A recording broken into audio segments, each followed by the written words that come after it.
ಓಂ ಶ್ರೀ ಗುರುಭ್ಯೋ ನಮಃ. ಹರಿ ಓಂ.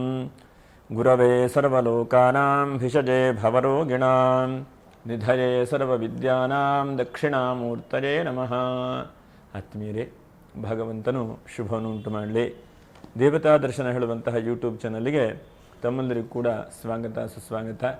ಆತ್ಮೀಯರೇ, ವಿಶೇಷವಾಗಿ ನಮಗೆ ಹಲ್ಲಿ ಅಥವಾ ಪಲ್ಲಿ ಅಂತ ಹೇಳಿ ಕರಿತೇವೆ. ಇದು ಒಂದು ಅಂಗಸ್ಪರ್ಶವಾದರೆ ಶರೀರದ ಒಂದೊಂದು ಭಾಗಕ್ಕೆ ಬಿದ್ದರೆ ಒಂದೊಂದು ರೀತಿಯಾದಂತಹ ಶಕುನಶಾಸ್ತ್ರದಲ್ಲಿ ಹೇಳ್ತದೆ. ಒಂದಷ್ಟು ಲಾಭ, ಒಂದಷ್ಟು ನಷ್ಟ, ಹೀಗೆ ಬೇರೆ ಬೇರೆ ರೀತಿಯಾಗಿ ಈ ಹಲ್ಲಿ ಬಿದ್ದಂತಹ ವಿಷಯಕ್ಕೆ ಹೇಳುತ್ತೆ. ಹಾಗಾಗಿ ನಾವು ಏನು ಹೇಳುತ್ತೆ ಎಂಬುದನ್ನು ಕೂಡ ನಾವು ತಿಳ್ಕೊಳ್ಳುವಂತಹ ಒಂದು ಪ್ರಯತ್ನ ಮಾಡೋಣ. ಫಸ್ಟು ಪುರುಷರಿಗೆ ನೋಡಿ, ನಮ್ಮ ಬಲಭಾಗಗಳು ಎಡಭಾಗಗಳು ಅಂತೇಳಿ ಎರಡು ಭಾಗಗಳನ್ನು ವಿಂಗಡಣೆ ಮಾಡಿದಾಗ ಪುರುಷರಿಗೆ ಎಲ್ಲೆಲ್ಲಿ ಹಲ್ಲಿ ಬಿದ್ದರೆ ಏನಾಗುತ್ತೆ ಎಂಬುದನ್ನು ತಿಳ್ಕೊಳ್ಳುವಂತಹ ಒಂದು ಪ್ರಯತ್ನ ಮಾಡೋಣ. ಕೊನೆಗೆ ವಿಡಿಯೋ ಕೊನೆಯಲ್ಲಿ ನೋಡಿ, ಅದಕ್ಕೆ ಬಿದ್ದು ಹೋಯ್ತಪ್ಪ, ಏನು ತೊಂದರೆ ಆಗುತ್ತೆ ಅಂತಂದರೆ ಅದಕ್ಕೆ ಏನು ಪರಿಹಾರ ಮಾಡಬೇಕು ಎಂಬುದನ್ನು ಕೂಡ ನಾವು ತಿಳ್ಕೊಳ್ಳುವಂತಹ ಒಂದು ಪ್ರಯತ್ನ ಮಾಡೋಣ.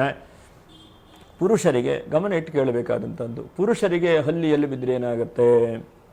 ಒಂದು ತಲೆಯ ಜುಟ್ಟು ಅಂತಂದ್ರೇನು, ಇಲ್ಲಿ ಹಿಂಭಾಗದಲ್ಲಿ ಜುಟ್ಟು ಕಟ್ಕೊಳ್ತಾರಲ್ಲ, ಆ ಭಾಗದಲ್ಲಿ ಬಿದ್ದರೆ ಪುರುಷರಿಗೆ ಸುಖ ಪ್ರಾಪ್ತಿ ಅಂತ. ಹಾಗೆ ತಲೆಗುಂಟು ಅಂತಂದರೆ ಈ ಒಂದು ಮಧ್ಯ ಭಾಗ, ನೆತ್ತಿಯ ಭಾಗ, ಈ ಭಾಗದಲ್ಲಿ ಬಿದ್ದರೆ ರೋಗ ಎಂಬುದಾಗಿ ಕರೀತಾರೆ. ಹಾಗೆ ಕೂದಲ ತುದಿಗೆ, ಇಲ್ಲಿ ಏನಾದರೂ ಕೂದಲ ತುದಿಗೆ ಏನಾದರೂ ಬಿದ್ದರೆ ಅದಕ್ಕೆ ನಾಶ ಅಂತಂದರೆ ಸಣ್ಣ ಪುಟ್ಟ ಯಾವುದಾದ್ರು ಕೆಲಸ ಕಾರ್ಯಕ್ಕೆ ಹೊರಟ್ರೆ ಅಲ್ಲಿ ಅಡೆತಡೆ ಆಗಬಹುದು ಹೇಳುವಂತಹದ್ದು. ಹಾಗೆ ನಡುತಲೆ ಅಂದರೆ ಈ ನೆತ್ತಿಯ ಭಾಗ, ಈ ಮಧ್ಯ ಭಾಗದಲ್ಲಿ ಏನಾದರೂ ಬಿದ್ದರೆ ಹಿರಿಯರಿಗೆ ದುಃಖ, ಅಂದರೆ ಹಿರಿಯರಿಗೆ ಏನಾದರೂ ನಿಮ್ಮ ಮನೆಯಲ್ಲಿ ಹಿರಿಯರಿದ್ದರೆ ಅವರಿಗೆ ದುಃಖ ಚಿಂತೆ ಹೀಗೆ ಆಗಬಹುದು ಎಂಬುದನ್ನು ಕೂಡ ತಿಳಿಸ್ಕೊಡುವಂಥ ಒಂದು ಸೂಚನೆ. ಹಾಗೆ ಎಡಗೈಯಲ್ಲಿ ಬಿದ್ದರೆ ಕಲಹ, ಅಂದರೆ ಇಡೀ ಮೇಲುಗಡೆಯಿಂದ ಕೆಳಗಡೆವರೆಗೂ ಕೂಡ ಕಲಹ ಎಂಬುದಾಗಿ ಹೇಳಿದ್ದಾರೆ. ಹಾಗೆ ಬಲಗೈಯಲ್ಲಿ ಧನಹಾನಿ, ಅಂದರೆ ಹಣಕಾಸಿಗೇನೋ ನಷ್ಟ ಆಗುತ್ತೆ ಹೇಳುವುದನ್ನು ಕೂಡ ಹೇಳಿದ್ದಾರೆ. ಹಾಗೆ ಬಲಭುಜ, ಈ ಭುಜದ ಮೇಲುಗಡೆಗೆ ಬಿದ್ದರೆ ಜಯ, ಅಂದರೆ ನಿಮಗೆ ಕೀರ್ತಿ ಯಶಸ್ಸು ಸಿಗತ್ತೆ ಹೇಳುವಂಥದ್ದು. ಎಡಭುಜ ಪರಾಭವ ಅಂದರೆ ಸೋಲು ಹೇಳುವಂಥದ್ದು ಎಡಭುಜದ ಮೇಲೆ. ಹಣೆಯ ಮೇಲೆ ಧನಲಾಭ, ಹಣೆ ಮೇಲೆ ಇಲ್ಲಿ ಬಿದ್ದುಬಿಟ್ರಪ್ಪ, ನಾವು ನಾಮ ಭಸ್ಮನ ಇಟ್ಕೊಳ್ತೇವಲ್ಲ, ಈ ಭಾಗದಲ್ಲಿ ಬಿದ್ದರೆ ಧನಲಾಭ ಎಂಬುದಾಗಿ ಹೇಳ್ತಾರೆ. ಹುಬ್ಬುಗಳ ಮೇಲೆ ದ್ರವ್ಯನಾಶ, ಹುಬ್ಬುಗಳು ಕಣ್ಣ ಮೇಲಕ್ಕೆ ಏನಾರು ಆದರೆ ಅದಕ್ಕೆ ದ್ರವ್ಯನಾಶ ಎಂಬುದಾಗಿ ಕರೀತಾರೆ. ಹಾಗೆ ಬಲಕಣ್ಣ ಮೇಲೆ ಏನಾದರೂ ಬಿದ್ದೋಯ್ತಪ್ಪ, ರಪ್ಪೆ ಮೇಲೆ ಪಟ್ಟಂತ ಹಾರಿ, ಅದಕ್ಕೆ ಶುಭ ಎಂಬುದಾಗಿ ಹೇಳಿದ್ದಾರೆ. ಹಾಗೆ ಎಡಗಣ್ಣಿಗೆ ಏನಾದ್ರು ಬಿದ್ದೋಯ್ತಪ್ಪ ಕಣ್ಣಿನ ಮೇಲೆ ಅಂತಂದರೆ ಅದಕ್ಕೆ ಬಂಧನ ಅಂದರೆ ಏನೋ ಒಂದು ಸಣ್ಣ ಪುಟ್ಟ ತೊಂದರೆಗಳು ಬರುತ್ತೆ ಹೇಳುವುದನ್ನು ಕೂಡ, ವಾಹನದ ಮೊದಲಾದಂಥ ವಿಷಯದಲ್ಲಿ ಬಹಳ ಜಾಗ್ರತೆ ಎಂಬುದನ್ನು ತಿಳ್ಕೊಳ್ಬೇಕು.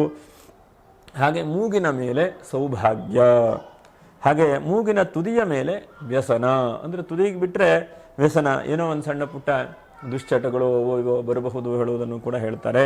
ಹಾಗೆ ಕಿವಿ ಮೇಲೆ ಲಾಭ, ಹಾಗೆ ಎಡಕಿವಿ ಮೇಲೆ ದುಃಖ, ಹಾಗೆ ಬಲ ಕೆನ್ನೆ ಮೇಲೆ ಇಷ್ಟಪ್ರಾಪ್ತಿ, ಹಾಗೆ ಕೆಳತುಟಿ ಸಂಪತ್ತು, ಮೇಲ್ತುಟಿ ಕಲಹ, ತುಟಿಯ ಮೇಲೆ ಅಥವಾ ತುಟಿಯ ಕೆಳಗಡೆಗೆ ರಾಜವೀರ, ಅಂದರೆ ಗೌರ್ಮೆಂಟಿನ ಕೆಲಸ ಕಾರ್ಯದಲ್ಲಿ ಏನಾದರೂ ಸಣ್ಣ ಪುಟ್ಟ ಸಮಸ್ಯೆಗಳ ಥರ ಹೇಳ್ತದೆ.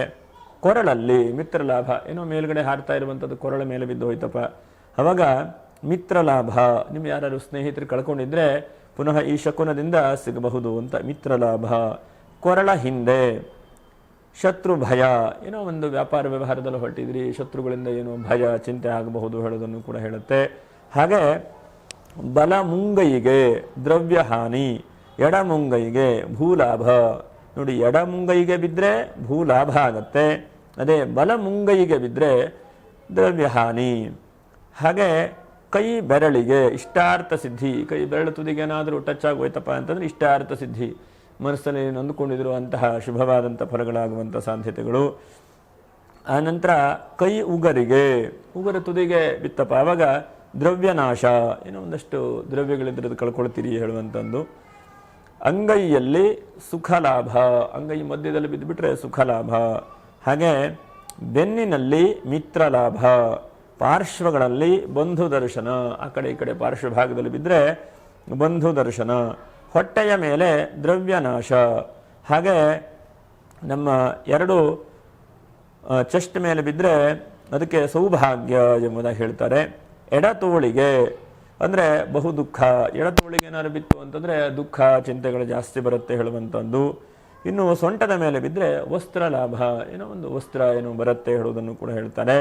ಹೊಕ್ಕಳಲ್ಲಿ ಜಯ ಮತ್ತು ಕೀರ್ತಿ, ಜಯವೂ ವೃದ್ಧಿಯಾಗುತ್ತೆ, ಕೀರ್ತಿಯೂ ವೃದ್ಧಿಯಾಗುತ್ತೆ.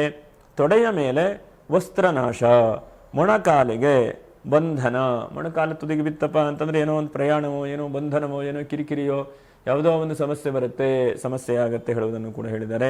ಜಂಘೆಗೆ, ಜಂಘೆಗೆ ಅಂತಂದರೆ ಮೊಣಕಾಲಕ್ಕಿಂತ ಸ್ವಲ್ಪ ಕೆಳಭಾಗಕ್ಕೆ ಜಂಘ ಅಂತ ಕರೀತಾರೆ. ಪ್ರವಾಸ, ಹಾಗೆ ಕಾಲು ಬೆರಳಿಗೆ ಪುತ್ರನಾಶ, ಪುತ್ರನಾಶ ಅಂದರೆ ಮಕ್ಕಳಿಗೆ ಏನಾದರೂ ಸ್ವಲ್ಪ ಹುಷಾರಿಕೆ ವಹಿಸ್ಕೊಳ್ಳಿ, ಮಕ್ಕಳಿಗೆ ಏನಾದರೂ ತೊಂದರೆ ಬರಬಹುದು. ಹಾಗೆ ಕಾಲುಗಳಲ್ಲಿ ಬಂಧನ ಅಥವಾ ಪ್ರಯಾಣ, ಹೀಗೆಲ್ಲ ಪುರುಷರಿಗೆ ಹೇಳಿದ್ದಾರೆ. ನಾವು ಹೇಳಿರುವಂತಹ ಫಲಗಳು ಪುರುಷರಿಗೆ ಉಂಟಾಗುತ್ತದೆ ಅಂತ. ಹಾಗೆ ಮುಂದಿನ ವಿಡಿಯೋದಲ್ಲಿ ಸ್ತ್ರೀಯರಿಗೆ ಹೇಗೆ ಯಾವ ರೀತಿಯಾದಂತಹ ಹಲ್ಲಿ ಮೈ ಮೇಲೆ ಬಿದ್ದರೆ ಫಲ ಎಂಬುದನ್ನು ಕೂಡ ತಿಳ್ಕೊಳ್ಳೋಣ. ಹಾಗೆ ಹೀಗೆ ಬಿದ್ದಿದೆ, ಒಳ್ಳೆಯದಿದ್ದರೆ ಸಂತೋಷ. ಇನ್ನು ತೊಂದರೆ ಆಯಿತು ಅಂತಂದರೆ ಏನು ಮಾಡಬೇಕು ನಾವು ಅಂತಂದರೆ, ಮೊದಲನೇದಾಗಿ ಬಿದ್ದ ತಕ್ಷಣವೇ ಸ್ನಾನಾದಿಗಳನ್ನು ಆಚರಣೆ ಮಾಡಿ, ನಿಮ್ಮ ಕುಲದೇವರನ್ನು ಭಕ್ತಿಯಿಂದ ಮನಸ್ಸನ್ನು ಸ್ಮರಣೆ ಮಾಡಿ, ಒಂದು ತುಪ್ಪದ ದೀಪವನ್ನು ಹಚ್ಚಿ, ಒಂದು ಸಲ ನಿಮ್ಮ ಟೈಮ್ ಹೇಗಿದೆ ಅಂಥೇಳಿ ಯಾರ ಥರ ಪರೀಕ್ಷೆ ಮಾಡಿಸ್ಕೊಳ್ಳಿ. ನಿಮ್ಮ ಜಾತಕ ದಶಾಭುಕ್ತಿಗಳು ಹೇಗಿದೆ ಅಂಥೇಳಿ. ಟೈಮ್ ಚೆನ್ನಾಗಿದ್ದರೆ ಸತ್ಫಲಗಳು ಉಂಟಾಗಬಹುದು, ಇಲ್ಲ ಅಂತಾದರೆ ಸ್ವಲ್ಪ ಕಿರಿಕಿರಿ ಚಿಂತೆ ಮುಂದುವರಿಬಹುದು. ಹಾಗಾಗಿ ಏನಿದ್ರೂ ಕೂಡ ಆದಷ್ಟು ನೀವು ಭಗವನ್ ನಾಮಸ್ಮರಣೆ ಮಾಡಿ, ಸ್ನಾನವನ್ನು ಮಾಡಿ, ಸ್ನಾನ ಮಾಡಿ ತುಪ್ಪದ ದೀಪವನ್ನು ಹಚ್ಚಿ ಈಶ್ವರನಿಗೆ ರುದ್ರಾಭಿಷೇಕವನ್ನು ಮಾಡಲಿಕ್ಕೆ ಮರಿಬೇಡಿ. ಯಾಕಂದರೆ ಸರ್ವೇಶ್ವರಾಣಾಂ ಗುರುಹು, ಈಶ್ವರನು ಎಲ್ಲರಿಗೂ ಕೂಡ ಅನುಗ್ರಹ ಮಾಡುವಂಥವನು ಆ ಪರಮೇಶ್ವರ. ಹಾಗಂತಹ ಪರಮೇಶ್ವರನ ಆರಾಧನೆ ಮಾಡಿ ತನ್ಮೂಲಕವಾಗಿ ಶುಭವಾದಂಥ ಸೂಚನೆಗಳನ್ನು ಭಗವಂತನು ಅನುಗ್ರಹಿಸಲಿ. ನಮಸ್ಕಾರ.